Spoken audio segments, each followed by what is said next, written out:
Hello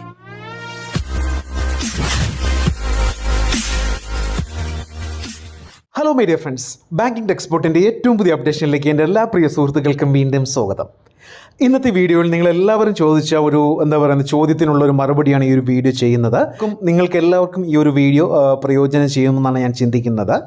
അതായത് പല നമ്മുടെ സബ്സ്ക്രൈബേഴ്സും കസ്റ്റമേഴ്സും എന്നോട് ഫിറോസ് സാറേ അല്ലെങ്കിൽ ഫിറോസ് ഭായ്, എനിക്ക് ഒരുപാട് സാലറി ഉണ്ട്, എനിക്ക് 50 ഉണ്ട്, 40,000 രൂപ സാലറി ഉണ്ട്, 25,000 രൂപ സാലറി ഉണ്ട്, സിബിൽ സ്കോർ 750 ആണ്, 680 ആണ്, 800 ആണ്, പിന്നെ നല്ല ട്രാക്കാണ്, അതായത് ഒരു മാസത്തിൽ 1.5-2 ലക്ഷം രൂപ വരെയൊക്കെ ട്രാക്കുണ്ട്.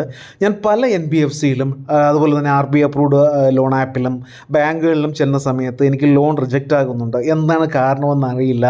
അപ്പോൾ ഇതൊന്ന് പറഞ്ഞു തരണമെന്ന് മീൻസ് എന്നോട് ചോദിച്ചിട്ടുണ്ട്.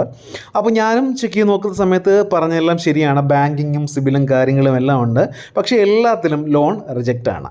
അപ്പോൾ ബാങ്ക് നമ്മുടെ ഈ സിബിൽ സ്കോർ, അതുപോലെ തന്നെ ബാങ്കിങ്, അതുപോലെ തന്നെ മറ്റ് ട്രാക്കുകൾ, ഇതിനെ അപേക്ഷിച്ച് ബാങ്കുകൾ നോക്കുന്ന വേറൊരു സംഗതിയുണ്ട്, FOIR എന്ന് പറയും. അതായത് fixed obligation to income ratio. അത് ഞാൻ മുമ്പ് എൻ്റെ വീഡിയോയിൽ ചെറുതായി സൂചിപ്പിച്ചിരുന്നു. ഒന്നുകൂടെ ക്ലിയർ ചെയ്യുകയാണെങ്കിൽ, ഇപ്പോൾ നമുക്കൊരു 20,000 രൂപ സാലറി ഉണ്ടെന്ന് വെച്ചോളൂ. 20,000 രൂപ സാലറി ഉള്ള ആൾക്ക് ഒരു 2 ലക്ഷം രൂപയുടെ പേഴ്സണൽ ലോണുണ്ട്, 5 ലക്ഷം രൂപയുടെ ഒരു കാർ ലോണുണ്ട്, അല്ലെങ്കിൽ 1 ലക്ഷം രൂപ ലിമിറ്റുള്ള ക്രെഡിറ്റ് കാർഡുണ്ട്. ഓക്കെ, അതിനുശേഷം നിങ്ങൾ ഏതെങ്കിലും ബാങ്കിൽ ചെന്ന് അപ്ലൈ ചെയ്യുകയാണെങ്കിൽ നിങ്ങളുടെ ലോൺ, നിങ്ങൾക്ക് എത്ര സിബിൽ ഉണ്ടെങ്കിലും, നിങ്ങൾ എത്ര ക്ലിയർ ആയിട്ടാണ് നിങ്ങൾ EMI അടയ്ക്കുന്നതെങ്കിലും നിങ്ങൾക്ക് ലോൺ റിജക്റ്റ് ആവും. കാരണം ഈ 20,000 രൂപ സാലറി ഉള്ള ഒരാൾക്ക് ബാങ്ക് ഒരു പരിധി നിശ്ചയിച്ചിട്ടുണ്ട്. അപ്പോൾ ഇദ്ദേഹത്തിന് ഈ 5 ലക്ഷം രൂപയുടെ ലോണ്, പിന്നെ 2 ലക്ഷം രൂപയുടെ ഈ പേഴ്സണൽ ലോണ്, അതുപോലെ തന്നെ 1 ലക്ഷം രൂപ ലിമിറ്റുള്ള ക്രെഡിറ്റ് കാർഡ്, ഇത്രയൊക്കെ അവർക്ക് 20,000 രൂപ സാലറി വെച്ച് ചെയ്യാൻ സാധിക്കുകയുള്ളൂ. അതാണ് ഞാൻ നേരത്തെ പറഞ്ഞ FOIR എന്ന് പറയുന്നത്. ഒന്നുകൂടി ചുരുക്കി പറഞ്ഞാൽ ഒബ്ലിഗേഷൻ, ബാധ്യത എന്ന് പറയും. ഓക്കെ, അപ്പോൾ ഈ 20,000 രൂപ സാലറി ഉള്ള ആൾക്ക് ഈ സാലറി മുഴുവൻ നമ്മൾ EMI അല്ലല്ലോ കൊടുക്കുന്നത്. നമുക്ക് മാസം ഒരു ചിലവുണ്ട്, അതിന് ബാങ്ക് ഒരു എമൗണ്ട് മാറ്റി വയ്ക്കും, ഒരു 2,000 രൂപ മാറ്റി വയ്ക്കും, ബാക്കി 18,000 രൂപ, അതിൽ 1,000 രൂപയും ബാങ്ക് മാറ്റി വയ്ക്കും അവരുടെ എന്തെങ്കിലും പേഴ്സണൽ യൂസേജിനോ അല്ലെങ്കിൽ റെൻ്റൽ, ഇലക്ട്രിസിറ്റി വാടക, അങ്ങനെ എന്തെങ്കിലും ഒരു ഓപ്ഷനിൽ ഏകദേശം 5,000 രൂപ വരെ ബാങ്ക് അതിൽ നിന്ന് കട്ട് ചെയ്യും. പിന്നെ നിങ്ങളുടെ ബാക്കി 15,000 രൂപ വെച്ചാണ് നിങ്ങൾക്ക് ലോണും മറ്റു കാര്യങ്ങളും ബാങ്ക് നിശ്ചയിക്കുന്നത്, ഒരു പരിധി നിശ്ചയിക്കുന്നത്. അതാണ് ഇപ്പോൾ 50,000 രൂപ സാലറി ഉള്ള ആൾക്കും പല ലോൺ ഉണ്ടെങ്കിലും 1 ലക്ഷം രൂപയൊക്കെ ലോൺ കിട്ടുന്നത്. ഇപ്പോൾ മനസ്സിലായല്ലോ. അപ്പോൾ ഇതാണ് FOIR എന്ന് പറയുന്നത്. അതിനെക്കുറിച്ച് പേഴ്സൻറ്റേജും കാര്യങ്ങളും ഉണ്ട്, അതിൻ്റെ ടെക്നിക്കൽ ഒരു ടേമിലേക്ക് ഞാൻ പോകുന്നില്ല. അപ്പോൾ ഇനി ഇങ്ങനെ വരുന്ന ആൾക്കാർ, ഈ സിബിലുണ്ട്, മറ്റ് കാര്യങ്ങളും ട്രാക്കും എല്ലാം ഉണ്ട്, അവർക്ക് ലോൺ റിജക്റ്റ് ആകുന്നെങ്കിൽ ലോൺ കിട്ടുന്ന കിഡിലം ഒരു RBI അപ്രൂവ്ഡ് ആപ്ലിക്കേഷനെ കുറിച്ചാണ് ഞാനിവിടെ പറയാൻ പോകുന്നത്. അത് നിങ്ങൾക്കറിയാം. അപ്പോൾ ഇത് ഓർക്കുക, നിങ്ങൾക്ക് ഒരുപാട് ലോണും ഒബ്ലിഗേഷനും എല്ലാം ഉണ്ടെങ്കിലും 100% നിങ്ങൾക്ക് ഒബ്ലിഗേഷൻ ഉണ്ടെങ്കിലും ഇവർ ചെയ്യും. അതായത് നിങ്ങളുടെ സാലറിയുടെ പുറത്ത് നിങ്ങൾക്ക് ലോൺസ് ഒരുപാടുണ്ടെങ്കിലും ഇവർ ലോൺ ചെയ്യും. ലിങ്ക് ഞാൻ ഡിസ്ക്രിപ്ഷനിൽ കൊടുത്തിരിക്കും, അതുവഴി നിങ്ങൾ ചെയ്യുക. അപ്പോൾ ഇത് ചെയ്യണമെങ്കിൽ നിങ്ങൾക്ക് ഒരുപാട് സിബിൽ സ്കോറൊന്നും വേണ്ട, ജസ്റ്റ് 640 സിബിൽ സ്കോർ മാത്രം മതി. പക്ഷേ 24 വയസ്സ് മുതൽ 50 വയസ്സ് വരെ പ്രായമുള്ളവർക്കാണ് ഇവർ ചെയ്യുന്നത്. സാലറീസിനും കിട്ടും, സെൽഫ് എംപ്ലോയീസിനും ഇവർ ലോൺ കൊടുക്കുന്നതാണ്. പിന്നെ നിങ്ങൾക്ക് മന്ത്ലി നെറ്റ് ഇൻകം വേണ്ടത് 20,000 രൂപയാണ്. ശ്രദ്ധിക്കുക, നെറ്റ് ഇൻകമാണ് ഉദ്ദേശിക്കുന്നത്, ഗ്രോസ് അല്ല. ഇപ്പോൾ ഗ്രോസ് എന്ന് പറഞ്ഞാൽ നമുക്കൊരു 35,000 രൂപ സാലറി ഉണ്ടെങ്കിൽ അതിൽ ESIയും PFും മറ്റ് അലവൻസും എല്ലാം കട്ട് ചെയ്തിട്ട് വരുന്നതിനെയാണ് നെറ്റ് എന്ന് പറയുന്നത്. ഓക്കെ, ഗ്രോസ് സാലറി വെച്ച് നിങ്ങൾ ചെയ്യരുത്. നെറ്റ് സാലറി 20,000 രൂപ ഉണ്ടെങ്കിൽ നിങ്ങൾക്ക് ലോൺ കിട്ടും. ഓക്കെ, ഇനി സെൽഫ് എംപ്ലോയി ആണെങ്കിൽ വാർഷിക വരുമാനം, സെയിൽസിലെ ടേൺ ഓവർ വേണ്ടത് 3 ലക്ഷം രൂപയാണ്. ശ്രദ്ധിക്കേണ്ട കാര്യം, ഈ സ്റ്റുഡൻസും ഹൗസ് വൈഫും ഒന്നും അപ്ലൈ ചെയ്യരുത്, കിട്ടില്ല.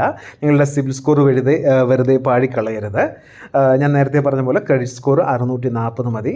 പിന്നെ ഒരുപാട് ഓവർ ഡ്യൂ ഒന്നും ഉള്ള ആൾക്കാരും ഇത് ചെയ്യരുത്, ഡിഫോൾട്ട് കാര്യങ്ങളൊക്കെ ഉള്ള ആൾക്കാരൊന്നും ചെയ്യരുത്. അപ്പോൾ നേരത്തെ പറഞ്ഞ പോലെ FOIR അല്ലെങ്കിൽ ഒബ്ലിഗേഷൻ 100% ഇവർ ചെയ്യും. നിങ്ങൾക്ക് മറ്റേതെങ്കിലും ബാങ്കിൻ്റെ ലോണോ കാര്യങ്ങളോ എന്ത് തന്നെ ഉണ്ടെങ്കിലും, ഒരുപാട് ബാധ്യത ഉണ്ടെങ്കിൽ പോലും ഇവർ ചെയ്യും. അതിനൊന്നും യാതൊരു ഇഷ്യൂ അല്ല. അപ്പോൾ ഇതാണ് ഇവരുടെ ബെനിഫിറ്റ് എന്ന് പറഞ്ഞാൽ, ഈ ഒരു ഒബ്ലിഗേഷൻ ഇഷ്യൂ ഉള്ള ആ ഒരു കസ്റ്റമേഴ്സിന്. അപ്പോൾ നിങ്ങളുടെ സുഹൃത്തുക്കൾക്ക് ആർക്കെങ്കിലും അങ്ങനെ നല്ല സിബിലും ഉണ്ട്, ട്രാക്കും സാലറിക്കും ഉണ്ട്, അവർക്ക് ലോണൊന്നും കിട്ടുന്നില്ല എന്നുണ്ടെങ്കിൽ ഈ ഒരു RBI അപ്രൂവ്ഡ് ആപ്ലിക്കേഷൻ വഴി നിങ്ങൾക്ക് ചെയ്യാവുന്നതാണ്. 100% കിട്ടും. ഓക്കെ, ഇതാണ് ഇതിൻ്റെ മെയിൻ പോയിൻറ്റ്സുകൾ. ഇനി പ്രത്യേകിച്ച് പറയാനുള്ളത്, ഇതിൻ്റെ ഇൻസ്റ്റൻ്റ് ആയിട്ട് തന്നെ നിങ്ങൾക്ക് ഇത് ചെയ്യാൻ പറ്റുന്നതാണ്. ഏകദേശം 10,000 രൂപ മുതൽ 2 2 ലക്ഷം രൂപ വരെ ഇതിൽ നിന്ന് ലോൺ കിട്ടും. പിന്നെ 100% നമ്മൾ മുമ്പ് പറയുന്ന പോലെ ഡിജിറ്റൽ പ്രോസസ്സാണ്. വേറെ ഡോക്യുമെൻറ്റേഷനോ ഫിസിക്കൽ ഡോക്യുമെൻറ്റേഷനോ കാര്യങ്ങളോ ഒന്നും തന്നെയില്ല. നിങ്ങൾക്ക് 6 മാസം മുതൽ 12 വർഷം വരെ നിങ്ങൾക്ക് ഇതിൻ്റെ ലോൺ കാലാവധി നിങ്ങൾക്ക് കിട്ടുന്നതാണ്.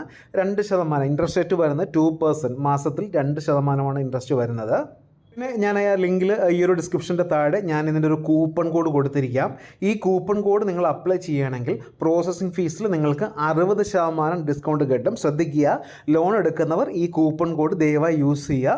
നിങ്ങൾക്ക് പ്രോസസ്സിംഗ് ഫീസിൻ്റെ 60% നിങ്ങൾക്ക് ലാഭിക്കാവുന്നതാണ്. ഓക്കെ, ആപ്ലിക്കേഷൻ്റെ ലിങ്ക് ഞാൻ ഡിസ്ക്രിപ്ഷനിൽ കൊടുത്തിട്ടുണ്ട്. ആപ്ലിക്കേഷൻ്റെ പേര് നമുക്ക് എല്ലാവർക്കും അറിയാവുന്നതാണ്, ഒലൈം എന്നാണ് ആപ്ലിക്കേഷൻ്റെ പേര്. ശ്രദ്ധിക്കുക, ഈ കഴിഞ്ഞ ബഡ്ജറ്റിൽ നമ്മുടെ കേന്ദ്രമന്ത്രിസഭയിൽ സിബിലിൻ്റെ ഒരു പ്രശ്നം ഇങ്ങനെ നമ്മുടെ ശ്രദ്ധയിൽപ്പെടുകയുണ്ടായി.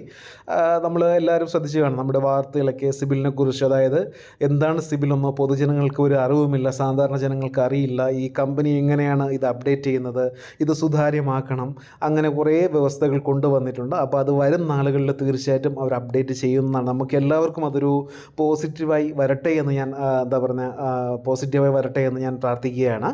കാരണം ഇപ്പം നമുക്ക് ഉള്ള 90% ആൾക്കാർക്കും സിബിൽ വളരെ കുറവാണ്. പ്രത്യേകിച്ച് ഈ കൊറോണയ്ക്ക് ശേഷം എത്ര ക്യാഷ് ഉള്ളവനും സാലറി ഉള്ളവനും സിബിൽ ഡൗൺ ആണ്. കാരണം ആ ഒരു ബാധ്യതകൾ അഡ്ജസ്റ്റ് ചെയ്യാൻ ശ്രമിക്കുന്ന സമയത്ത് ഉറപ്പായിട്ടും സിബിൽ എനിക്ക് സംഭവിച്ചിട്ടുണ്ട്. 2-3 തവണ EMIയും അത് കാർഡിൻ്റെയൊക്കെ ഡ്യൂ ഒക്കെ വന്നിട്ടുണ്ട്. അപ്പോൾ അത് ശ്രദ്ധിക്കുക. അപ്പോൾ സിബിലിൻ്റെ ഒരു ഇഷ്യൂവിൽ അല്ലെങ്കിൽ സിബിലിൻ്റെ ആ ഒരു ബാധ്യത നമ്മളെ ഇനി ബാധിക്കില്ല എന്ന് നമ്മൾ വിചാരിക്കുന്നു. അപ്പോൾ ഇന്നത്തെ വീഡിയോ എല്ലാവർക്കും ഇഷ്ടമായെന്ന് കരുതുന്നു. ഇഷ്ടമെങ്കിൽ ഷെയർ ചെയ്യുക, ലൈക്ക് ചെയ്യുക, സബ്സ്ക്രൈബ് ചെയ്യുക. Thank you for watching my video. Have A nice day.